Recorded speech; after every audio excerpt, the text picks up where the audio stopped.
Este programa contém imagens fortes e pode ser inadequado para alguns telespectadores. Quando o presidente inicia as viagens de campanha, o serviço secreto precisa se superar. O presidente precisa ficar junto do povo, mas é o lugar mais perigoso. Proteção e política não se misturam. A fase de campanha dá a todos uma chance de se aproximar do líder dos Estados Unidos. Inclusive assassinos. Do outro lado da faixa de proteção, todos representam uma grande ameaça. Todos. Quando um único erro pode significar catástrofe, o serviço secreto tem que ser mais rápido, mais forte e, acima de tudo, mais inteligente que qualquer assassino em potencial. Plano A e plano B não são suficientes. Precisamos de um plano Z. A segurança do mundo livre está em jogo. Se não houvesse o serviço secreto, provavelmente o presidente não duraria um dia fora da Casa Branca. Serviço secreto. Pesadelos da campanha presidencial. O presidente dos Estados Unidos nunca corre mais perigo do que quando está onde mais precisa, na rua, no meio do povo. Sempre que o presidente sair, haverá um risco. Não podemos levar o presidente para Camp David e deixá-lo lá por 4 anos. O importante é gerenciar este risco da melhor maneira e minimizá-lo. No fundo, o trabalho do presidente é com os cidadãos e estar no meio deles é como o presidente realiza seu trabalho. E como o mantém. Mas enquanto a campanha na rua é vital para a presidência, é um dos maiores desafios que o serviço secreto precisa enfrentar. Washington é um jogo dentro de casa. Fora de casa é preciso se equipar um pouco mais. Para o serviço secreto, este equipamento a mais é suficiente para encher 2 aviões de transporte C-17 da Força Aérea, 160 toneladas de equipamento. Um arsenal de armas, veículos, detectores de metal, palanques e escudos transparentes à prova de bala, equipamentos de comunicação e transmissores de frequência. Além de um exército de agentes, atiradores de elite, técnicos, motoristas, observadores, centenas de pessoas. Algumas apenas para coordenar com outras centenas da polícia local. Tudo isso chega depois que uma equipe de reconhecimento já investigou ameaças e fez buscas de armas ao longo da rota e em cada parada planejada. De frente de lojas e caixas de correio, a lâmpadas e molduras de quadros, nenhum detalhe é pequeno demais. Eles não o levam a nenhum lugar em que não esteja tão seguro quanto se estivesse andando pela cozinha da Casa Branca. Mas, para fornecer este nível de proteção, agentes têm planos de contingência para todas as situações imagináveis. Nós somos pagos sinceramente para pensar em situações ridículas que provavelmente jamais irão acontecer. É para isso que estamos lá. Plano A e plano B não são suficientes. Precisamos de um plano Z. E toda viagem de campanha é uma lembrança da maior falha deles. Dallas. Dia 22 de novembro de 1963, presidente John F. Kennedy chegou a Love Field, pronto para iniciar sua campanha à reeleição. Ele foi avisado que a cidade era um foco de extremistas de direita, mas ele não quis se intimidar e se recusou a ouvir o melhor conselho de seus agentes pessoais do serviço secreto. Para que a multidão pudesse vê-lo, ele andaria em um conversível aberto e quando o comboio saiu de Love Fields, Kennedy ordenou que os batedores na lateral de sua limusine aberta recuassem. Ele chegou a mandar que agentes saíssem de suas posições normais nas laterais de seu carro. O presidente queria que seus apoiadores tivessem uma boa visão dele. Mas enquanto passava pelo centro de Dallas, seus agentes pessoais se preocuparam por ele também estar completamente exposto aos inimigos.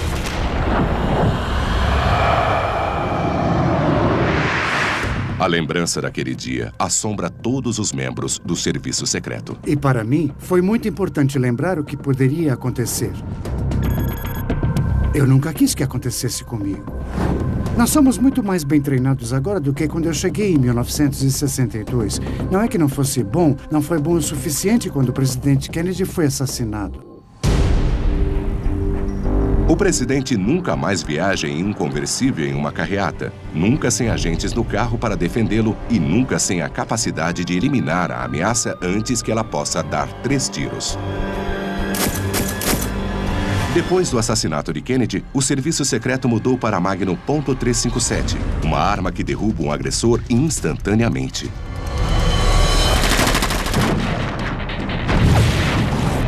No campo de tiro Angeles, na Califórnia, o ex-fuzileiro Ken Good e o especialista em armas de fogo Scott McKay demonstram sua potência. Ela usa uma munição especial, projéteis de ponta oca. Quando atinge um alvo macio, a 440 metros por segundo, a ponta se abre em cogumelo como um pequeno, mas mortífero ariete, abrindo um caminho largo através da carne. Saída drástica. Com certeza. Quando atingiu, deu pra ver o pacote todo de gelatina literalmente vibrar. Cavidade imensa. Isso cortaria tudo ao atravessar o corpo. Eu chamaria de lesão irreparável ao tecido. Eu é que não queria estar do outro lado. De jeito nenhum. Mas há uma desvantagem na .357. É um revólver. O agente só pode atirar 6 vezes antes de ter de recarregar. E isso pode não ser o suficiente. Eu tentei recarregá-lo com a munição que estava no meu bolso. E, como pode ver, deu tudo errado. Eu só peguei 5. Meus dedos se atrapalharam. Projéteis caíram no chão. Então tiveram que melhorar. Agora a pistola escolhida pelo serviço secreto é a Sig Sauer P229 semi-automática. Ela tem um pente de recarga rápida. Nós temos uma arma carregada por pente e os projéteis chegam ao alvo rapidamente. Mesmo volume, mas fazemos na metade do tempo. Com muito menos estresse, muito mais segurança para recarregar, pegar a arma e atirar quando for necessário. Esta arma pode responder instantaneamente e ser recarregada em segundos. Tem um cartucho projetado especificamente para esta pistola e ela dá ao agente um pouco mais de segurança, mais poder de parada ao enfrentar uma ameaça. Como membro da equipe de contra-ataque, o ex-agente Joe Funk treinou com todas as armas do arsenal do serviço secreto. A Sig Sauer é famosa mundialmente como sendo uma arma excelente. Carregador de alta capacidade, poder de parada muito bom, bom poder de penetração, mas não é algo que vá necessariamente atravessar uma pessoa. É uma arma muito boa para o que o serviço secreto tenta fazer e precisa para conseguir. Ter a arma certa dá uma vantagem ao agente, mas na rua, agentes precisam de mais que poder de fogo superior. Eles precisam pensar sozinhos. É preciso ser muito esperto. Você deve conseguir ajustar, pensar e ser muito flexível intelectualmente. Precisa dar um jeito de montar o quebra-cabeça. Eu acho que isso é mais importante que força física. Muitas pessoas acham que o papel do serviço secreto é apenas ficar ali como um grande guarda-costas. A realidade mesmo é que o presidente não poderia se mexer, ir a parte alguma e fazer nada se não fosse o serviço secreto. Armas maiores, planos inteligentes e treinamento melhor fazem do agente a melhor proteção. Eles possibilitam que o presidente faça seu serviço em qualquer lugar, mesmo diante do inimigo. 5 de junho de 1968. Robert F. Kennedy venceu as primárias do Partido Democrata na Califórnia. Em 1968, Bob Kennedy era candidato à presidência e tinha grande vantagem. Em Los Angeles, Kennedy fez o discurso da vitória no salão de festas do Hotel Ambassador. Embora provavelmente ele fosse o candidato indicado pelos democratas para presidente, ele não tinha a proteção do serviço secreto. Eu admirava Robert Kennedy. Gostaria que o serviço secreto estivesse lá. Mas, na época, apenas presidentes vigentes recebiam proteção do serviço secreto. Os agentes destacados para a segurança de Kennedy consistiam de um ex-agente do FBI e um segurança particular. Mas o que aconteceu com ele se tornou uma lição para o serviço secreto, assim como a morte de seu irmão. 12h10 da manhã. Guiado por um maître, Kennedy deixou o salão de festas e pegou o caminho dos fundos passando pela cozinha. Um atirador chamado Sirhan Sirhan se infiltrou. Em seu bolso, uma pistola Iver Johnson Cadet calibre 22. Quando Kennedy passou andando, Sirhan Sirhan viu sua oportunidade. Avançou e atirou a queima-roupa. Se observarmos a situação e o assassinato de Robert Kennedy, o conhecimento de como proteger alguém e como fazer isso não era empregado. O segurança de Kennedy tinha força, mas não a perspicácia do serviço secreto. O guarda-costas destreinado cometeu uma série de erros trágicos, todos em grande contraste com os procedimentos do serviço secreto atual, começando pelo reconhecimento. Antes do presidente caminhar por qualquer lugar, a equipe de reconhecimento vasculha tudo, garantindo que qualquer possível ameaça seja prevista antes que seja tarde demais. Nós sempre contamos com o reconhecimento. Isso é que realmente separa o serviço secreto do guarda-costas. É uma presença física com o objetivo de intimidar qualquer ameaça possível que vá se materializar. Não fazemos isso. Proteger o corpo, como um guarda-costas faz, realmente é o último recurso. Erro número 1. Sem equipe de reconhecimento para verificar o Hotel Ambassador ou dar segurança à área do evento. Era um lugar grande. Não vamos tentar dar segurança ao hotel inteiro, mas àquela área em que nosso protegido vai estar. Percorremos cada centímetro para cima e para baixo e de todos os lados. Esta é uma situação clássica. Um dos agentes atuais treina repetidamente para garantir que isso nunca mais aconteça. Sob o protocolo do serviço secreto atual, agentes identificam e controlam todas as entradas do local, os pontos de acesso para um assassino e todas as saídas que usariam para acompanhar Kennedy com segurança para fora do hotel. Ao entrar em um local, provavelmente o agente de reconhecimento já viu passagens de ar, todos os armários, ele sabe tudo sobre o lugar, então dependemos muito dele. Os agentes do serviço secreto então restringem o fluxo de uma sala para outra, criando um canal de segurança para o candidato onde eles possam controlar e rastrear armas. Erro número 2. Depois de seu discurso, Kennedy foi guiado para a cozinha por um maître do hotel, não um policial de proteção treinado. Apenas um dos guarda-costas estava armado e ele estava seguindo atrás da comitiva. Sob o protocolo do serviço secreto atual, Kennedy seguiria uma rota até uma saída protegida por agentes armados próximos o suficiente para bloquear um agressor no primeiro golpe. É preciso ter um agente ou um grupo de agentes perto dele o suficiente para dar cobertura e evacuar. Erro número 3. Mesmo depois de Kennedy levar 3 tiros, os guardas destreinados deixaram Sirhan sair livre. Ele pegou sua pistola e controlou o recinto de novo. Erro número 3. Mesmo depois de Kennedy levar 3 tiros, os guardas destreinados deixaram Sirhan sair livre. Ele pegou sua pistola e controlou o recinto de novo. Isso não aconteceria agora. Especialista em artes marciais Martin Wheeler vai demonstrar como agentes do serviço secreto podem eliminar uma ameaça e mantê-la assim. Eu vou usar o Ken como o meu protegido e vou ser o guarda-costas. O que procuramos principalmente são as mãos. Procuramos alguém que esteja agindo diferente das outras pessoas ou que esteja escondendo o que está fazendo. Se alguém estiver armado, temos que controlá-lo. Colocá-lo em uma posição onde possamos ao menos controlar suas mãos, ver o que está fazendo. Se eu puder, vou pegar minha própria arma. Não sei se a dele vai funcionar. Para agentes do serviço secreto, a questão não é ser um lutador forte, mas lutar com inteligência. Eles sabem como o corpo funciona e como usar essa biomecânica para obter resultados. Em um movimento rápido, Wheeler usa o tambor da arma como uma alavanca para pegá-la. Depois, ao manipular o cotovelo, levar o agressor ao chão. Para mantê-lo no chão, Wheeler dá uma chave de braço no agressor e o segura com o joelho. Para utilizar toda a vantagem possível, o serviço secreto coloca agentes em qualquer multidão de pessoas. Assim, o agente pode abordar o agressor de qualquer ângulo e distância. Às vezes, quando estamos longe de alguém, tentar pegar a arma pode não ser tão rápido quanto lidar com a pessoa em si. Então posso tirá-la de ação, atacando, chutando ou controlando. É a forma mais rápida de agir. Com apenas uma fração de segundo para evitar um desastre. Um agente é treinado para entender como até o menor movimento pode ter um grande efeito.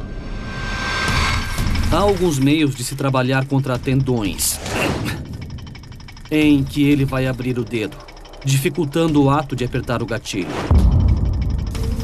Qualquer coisa que ataque a espinha é muito difícil para eles controlarem. Então o golpe pode ser um meio muito eficiente de derrubar, desde que você controle a arma. E para controlar a arma, é preciso controlar o punho. Geralmente, quando estamos tirando a arma da mão de alguém, a primeira coisa que devemos fazer é tirar a linha de fogo do alvo. Podemos fazer isso movendo para outra direção, torcendo e girando. É uma alavanca, e o punho é uma alavanca. Então podemos tirá-lo daquele ângulo. Basicamente, nós jogamos com o conceito de como controlar uma arma, tirando-a imediatamente da linha de tiro até o protegido. Domínio psicológico também é importante. A ideia principal é a pessoa que estiver protegendo ficar bem relaxada, não ficar ansiosa. Assim, o agressor não fica mais ansioso ainda. Devemos trabalhar de forma bem relaxada. Assim fica difícil para eles entenderem o que está acontecendo. Quanto mais eu me agitar, mais a chance dele atirar. Nós temos que relaxar e agir. Como último recurso, agentes treinam para usar o próprio corpo como escudo de proteção.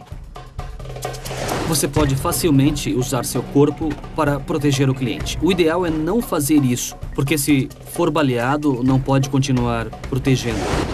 Esse tipo de dedicação é necessário para garantir que políticos possam fazer o que precisam fazer. Agora, todos os candidatos à presidência têm direito à proteção do serviço secreto.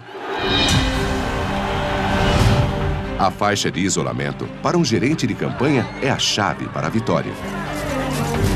Para o serviço secreto, é um pesadelo. Faixas de isolamento são muito perigosas, sempre. É algo que os agentes levam muito a sério. São para habilidade exclusiva do serviço secreto. Quando você é um presidente em uma faixa de isolamento cheia de pessoas apertando sua mão, lhe dando tapinhas nas costas, é uma situação de estresse extremo, porque você está naquele lugar onde quebrou a zona pessoal. Temos que agir muito rápido. Proteção do serviço secreto geralmente começa depois das primárias. Em 2007, eles abriram uma exceção para o senador Barack Obama. O senador Obama estava atraindo multidões enormes, muito maiores do que se esperava. Como candidato, Obama obteve mais apoiadores, mas também recebeu mais ameaças. Quando se tornou presidente, as ameaças aumentaram ainda mais.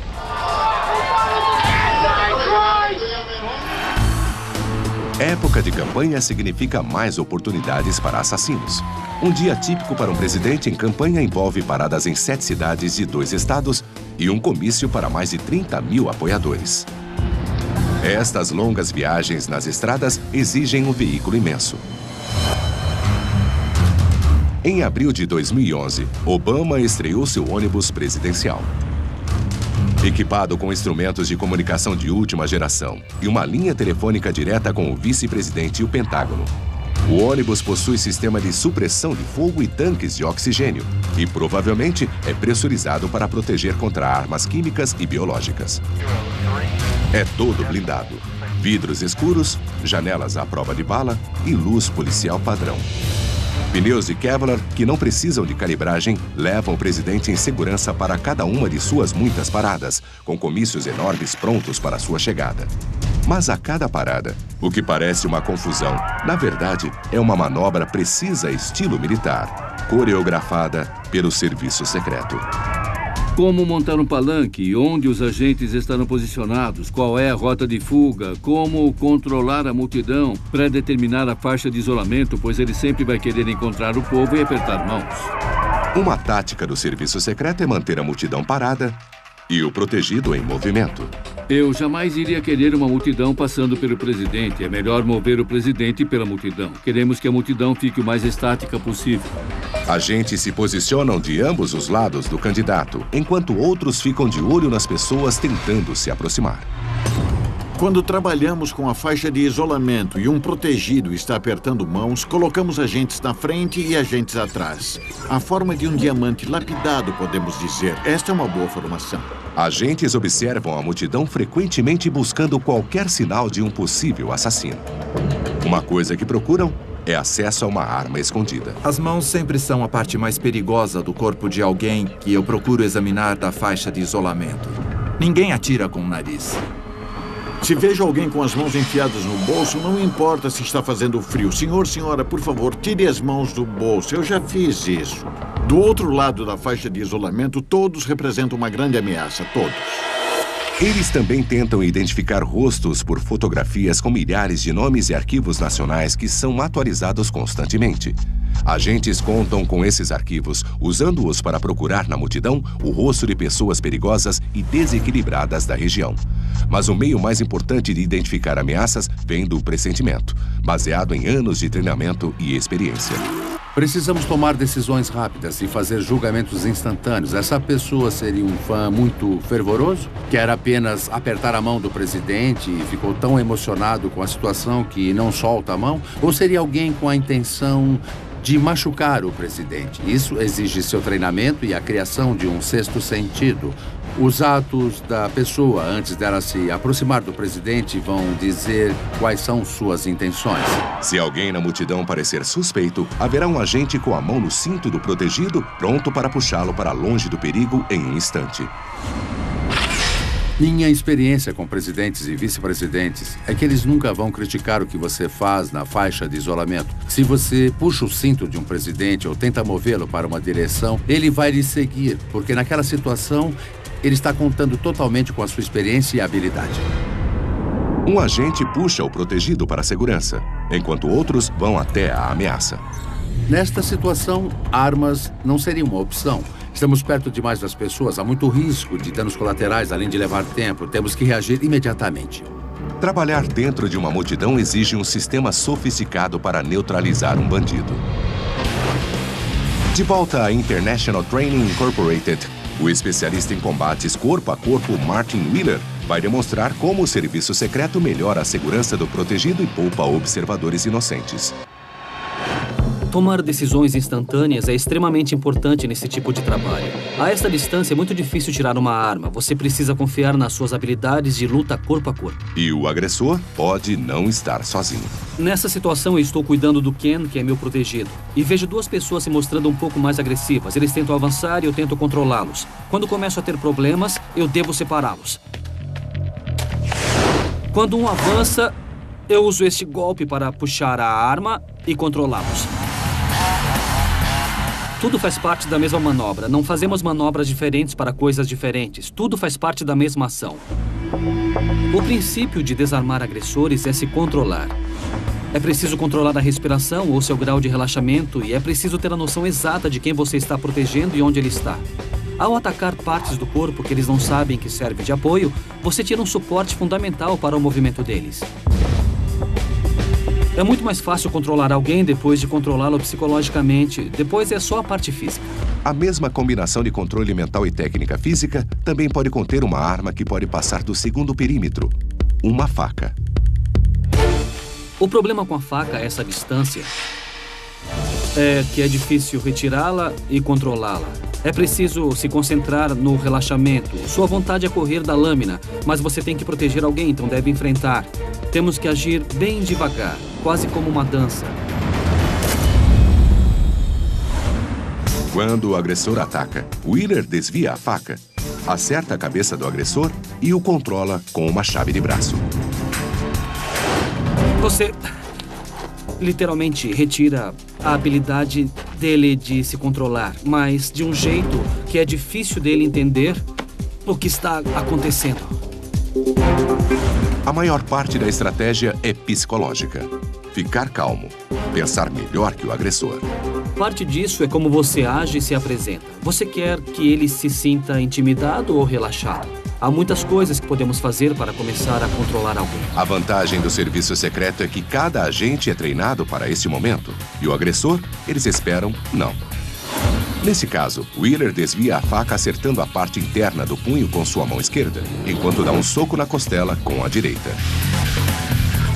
Um golpe rápido no fígado e o cotovelo direito na espinha dá a Wheeler o controle. Depois vem a mão da faca com um golpe no plexo braquial, um feixe nervoso na área do pescoço que controla o braço segurando a arma. E isso permite o controle total em menos de 3 segundos. Armados com os segredos para neutralizar um agressor em segundos, agentes podem facilmente administrar ameaças à distância de um braço. Mas quando desastres naturais trazem perigos muito maiores, o serviço secreto precisa controlar o incontrolável.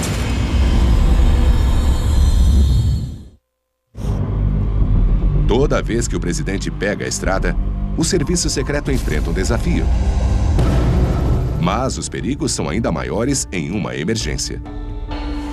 Agentes chamam estas viagens não programadas a uma zona de catástrofe de visitas a desastres. Visita a desastres é uma viagem que, por causa de algum evento, nós não tivemos tempo de planejar. Furacões, eventos em que não tivemos tempo de fazer nosso reconhecimento padrão. Não é o jeito que o serviço secreto gosta de operar. Inicialmente, seu nível de ansiedade aumenta muito porque o serviço secreto é muito coreografado nos movimentos presidenciais. Uma parada improvisada traz muita angústia porque não foi planejada. Mas existe um pacote de proteção e um modelo para visitas a esses desastres. Mesmo em cima da hora, uma equipe de reconhecimento vai ao local antes do presidente chegar. O plano é colocá-lo e retirá-lo de lá o mais rápido possível. Você vai a um lugar onde a polícia local está desorganizada por causa de uma emergência nacional de algum tipo. Nós indicaríamos um sobrevoo e depois disso indicaríamos o pouso do helicóptero. Estas visitas rápidas podem ser mal interpretadas pela imprensa e pelo público. É preciso entender que não é que o presidente não tenha compaixão. É que quando vamos a uma área de furacão ou de um desastre de qualquer magnitude, a presença do presidente altera as medidas de segurança. Quando todos os sistemas estão fora do ar, o serviço secreto precisa pedir ajuda extraordinária, prejudicando recursos que já estão escassos. Eu chamei a Guarda Nacional e as Forças Armadas em uma emergência nacional que eles ajudariam. Normalmente não usamos estes recursos porque há outras autoridades no local, as municipalidades, a polícia e aí por diante. Mas coisas dessa natureza usam o que estiver disponível. E para chegar lá, o veículo normal escolhido é conhecido como Marine One. O bimotor Sikorsky VH-60N White Hawk é uma super máquina com uma autonomia de 900 km e atinge a velocidade de 295 km por hora. A vista do Marine One é realmente espetacular, eu posso dizer. Você sobrevoa alguns lugares com espaço aéreo restrito. Eu sobrevoei a 200 metros do monumento de Washington um dia e parecia que eu ia tocá-lo. Passamos muito perto e achei aquilo espetacular mesmo. Mas voar em um helicóptero para uma tempestade ou pousar em uma zona de desastre é muito mais perigoso. Alguns dizem que recentemente equiparam o Marine One com LiDAR, feixes de laser que criam um mapa dinâmico em 3D da área em torno da aeronave, permitindo que o piloto voe com tempestades fortes ou com visibilidade zero. LiDAR também pode ser usado para detectar venenos químicos e biológicos na atmosfera. Com esse tempo de aviso, o helicóptero pode desviar deles. Mas no chão, não há substituto para o trabalho de reconhecimento. Quando levamos o presidente dos Estados Unidos numa visita a desastre onde houve estragos importantes por um furacão, não queremos que o presidente saia do carro e pise num fio de alta tensão e seja eletrocutado. Isso não vai levar a um final feliz. Cada centímetro do chão onde o presidente vai passar precisa ser vasculhado até as estradas. Estas são coisas em visitas a desastres onde as estradas sofreram muitos danos em sua estrutura. Precisamos ter certeza de que essas estradas vão suportar o peso de tais veículos também. Visitas a desastres são perigosas, mas é um risco que o presidente precisa correr para restaurar a confiança e a calma. A parte importante do que o presidente faz é tocar as pessoas. Acho que os agentes precisam saber como fazer isso. Quantas pessoas dizem, eu apertei a mão do presidente e não lavei por 2 semanas? É uma experiência única e acho que é uma que todos os presidentes reconhecem como algo que eles precisam fazer. A parte negativa é que as pessoas chegam perto demais do presidente. Os agentes precisam prestar atenção, pois não há muito tempo para reagir quando as pessoas estão tão próximas. E o caos de uma zona de desastre apresenta um desafio específico. Uma coisa que vemos acontecer após desastres naturais de larga escala, eventos violentos e eventos de terrorismo, é que esses eventos podem ter um efeito desestabilizador em algumas pessoas que talvez estejam enfrentando o fato, mas não tão bem. Podemos ver mais ameaças surgirem. É o tipo de ameaça mais perigoso. Um que o serviço secreto sabe que está sempre à espreita. O assassino em potencial que eles chamam de chacal.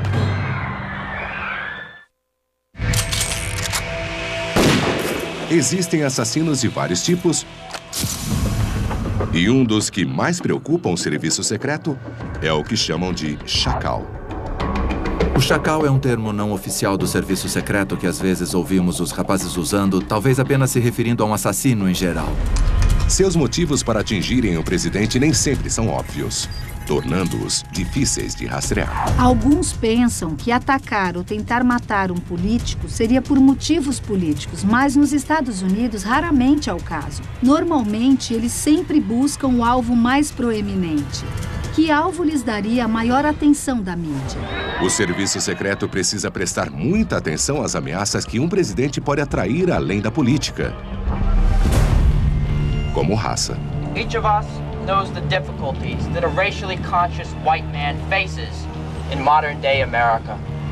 Presidente Obama recebe uma média de 30 ameaças de morte por dia, 400% a mais que George W. Bush.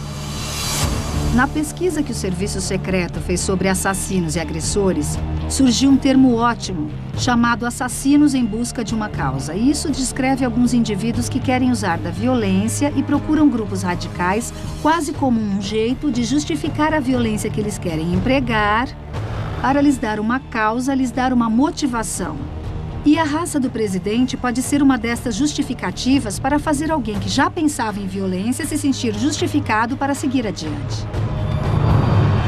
Mas o motivo também pode ser algo completamente diferente e muito menos previsível. As pessoas que ameaçam a vida do presidente, a maioria delas tem algum problema de saúde mental. O Serviço Secreto é uma das únicas agências que trabalha muito mesmo com psiquiatras e psicólogos. O que descobriram é que existem muitos outros tipos de motivação para um possível assassino. Pessoas que estão na beira do desespero, que tenham perdido tudo ou pensem que perderam tudo e cheguem a um ponto em que acham que a única opção que resta é ingressar na violência. Em 1972, um chacal chegou ao seu grande momento e agarrou sua oportunidade quando o governador George Wallace foi para o meio do povo contra os conselhos e seus agentes do Serviço Secreto. Ele havia acabado de sair vitorioso das primárias democratas em Michigan. Em Maryland, o governador Wallace fazia uma parada para a campanha que vinha sendo meio arriscada. O povo não vinha sendo tão amigável.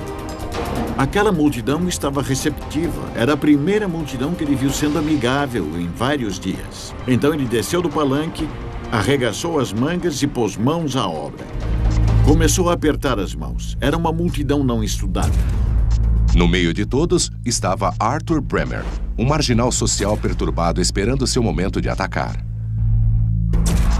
Quando Wallace se debruçou sobre a faixa de isolamento, agentes tentaram afastá-lo da multidão. Bremer viu uma abertura e atirou. Wallace levou 5 tiros. Ele sobreviveu, mas ficou paraplégico. E sua campanha oscilante chegou ao fim. Agentes imediatamente dominaram Arthur Bremer, mas logo descobriram que não tinha sido a primeira tentativa dele. Quando o Serviço Secreto fez uma busca no quarto dele, encontrou um diário. Ele tentou atirar em Nixon em 2 ocasiões diferentes, mas não conseguiu se aproximar o suficiente por causa do Serviço Secreto. Bremer não era o único agressor que fez outras tentativas. John Hinckley Jr. usou a história de Bremer como inspiração. Sua tentativa de assassinar o presidente Ronald Reagan é bem conhecida. Mas antes de ter Reagan como alvo, Hinckley seguiu o presidente Carter por vários estados. A motivação de Hinckley não tinha como ser prevista. Ele acreditava que atirar no presidente, qualquer presidente, impressionaria a atriz Jodie Foster. Isso mostra como pode ser difícil reconhecer um chacal com antecedência. A maioria seria de assassinos sem histórico de crimes violentos e é impossível traçar o perfil de toda pessoa insatisfeita nos Estados Unidos. Então, o Serviço Secreto trabalha continuamente para rever sua avaliação de ameaças, baseando-se na catalogação e classificação de incidentes realmente preocupantes. A avaliação da ameaça é uma investigação baseada em fatos comportamentais, não é traçar perfil. Muitas pessoas acham que o Serviço Secreto traça perfis, e este não é o caso. Ele se concentra no comportamento que causa preocupação e reúne mais fatos sobre aquela pessoa e sua situação específica. Alguns chacais se identificam se entregando. Ele disse que vai matar o presidente e que vai matar a primeira-dama. Alguém ouviu isso e passou isso adiante. Eles se vangloriam de seus planos para amigos e familiares, um processo que o serviço secreto chama de vazamento. Aquelas pessoas que pensam em atacar compartilham suas ideias. Contam para as outras pessoas, para os amigos, postam alguma coisa online, buscando alguma validação ou retorno, ou até ideias táticas de como executar este ataque. Um dos principais motivos de conseguirmos evitar violência premeditada é por ela estar na tela de nosso radar. Uma fonte de informação onde podemos procurar são sites de relacionamentos. O que estão postando no Facebook ou postando no Twitter. Seja em salas de bate-papo, cartas ou conversas em público, quando uma ameaça entra, o serviço secreto adiciona a pessoa em seu banco de dados. Deste registro inicial, os agentes do serviço secreto vão observar outras coisas que acontecem com tal pessoa. O que sabem da situação dela? Será que ela está à beira do desespero? O Departamento de Inteligência dá um relatório de quem está fazendo o quê? Claro que o escritório local de campo sabe quem são os doidos. Além disso, a delegacia local sabe quem são os loucos que podem aparecer.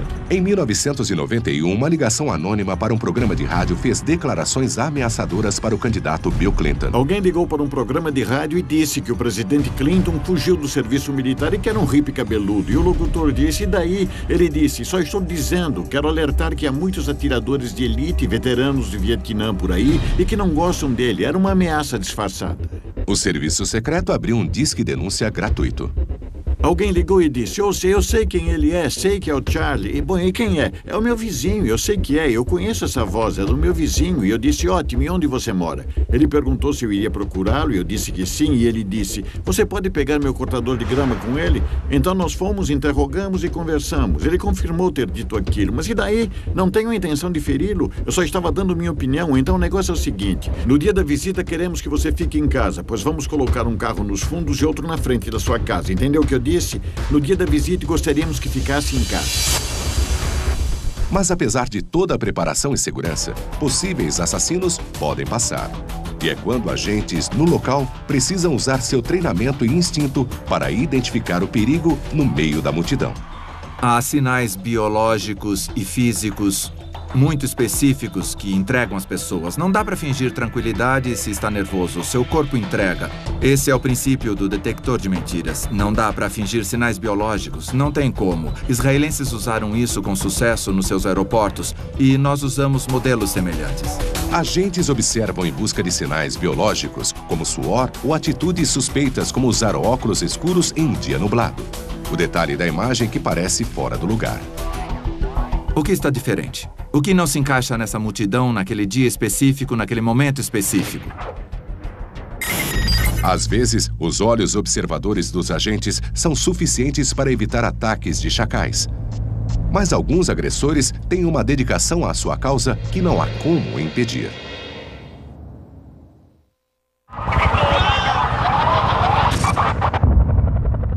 Dia 11 de setembro de 2001 aconteceu o inimaginável. Uma coisa que nem o serviço secreto jamais previu. Eu estava no escritório de Melville Field, a uns 50 quilômetros de Manhattan, e outro agente entrou correndo no escritório e disse: uma bomba acabou de explodir no World Trade Center. Nós ficamos lá, sem conseguir acreditar. Nós vimos o outro avião batendo e só conseguimos ver cortinas de fumaça. Foi quase apocalíptico, como se tudo estivesse acabando. Os Estados Unidos estavam sendo atacados e o presidente George W. Bush estava em uma escola perto de Tampa, na Flórida, a 1.600 quilômetros da segurança da Casa Branca. Não havia muitas certezas. Se lembrarmos daquele dia, havia boatos de que o Departamento de Estado fora bombardeado. Boatos de que estavam indo para a Casa Branca. O caos se espalhou pelo país inteiro. Ninguém sabia quando ou se haveria o próximo ataque. O serviço secreto não sabia se havia alguém planejando algum ataque aéreo catastrófico à carreta em Tampa. O que passou pela cabeça deles é que precisavam levar o presidente de volta para o Força Aérea 1 o mais rápido possível e depois definiriam o que fazer. Às 9h35, a carreata saiu da escola Brooker e foi com o presidente Bush para o aeroporto Sarasota-Bradenton, a 6 quilômetros dali. Enquanto estavam no caminho, Um terceiro avião atingiu o Pentágono. Washington estava sendo atacada. Todos os membros do governo, incluindo o presidente, eram um alvo.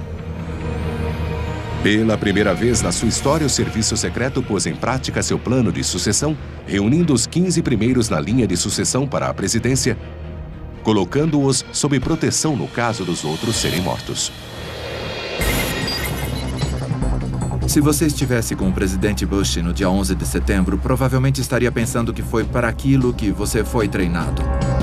Sua vida inteira você treinou para esse momento, quando tudo dá errado. Eles tinham um plano de como retirar o presidente no caso de uma emergência que exigisse que ele chegasse a outro lugar muito rápido. Às 9h57 da manhã, o Força Aérea 1 estava na pista para uma decolagem rápida. 2 caças F-16 se uniram a ele logo depois, dando-lhe proteção externa.